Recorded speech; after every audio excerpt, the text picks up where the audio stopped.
Kasi nakita ko sa'yo na very independent ka. Yung dala mo talaga yung self mo. Kaya mo rin dalhin yung relationship na.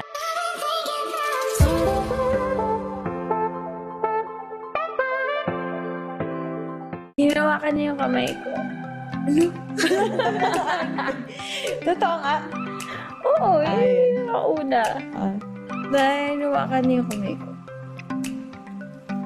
Nagdadrive ako nito, tapos Okay. kinuha mo yung kamay ko.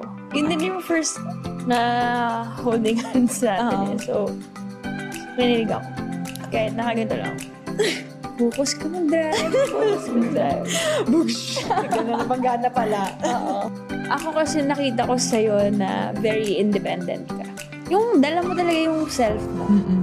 Kaya mo rin dalhin yung relationship na.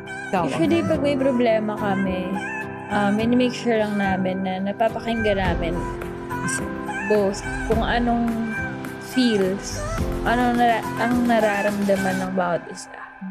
And then, at the end of the day, ang importante lang sa amin is we consider each other's feelings.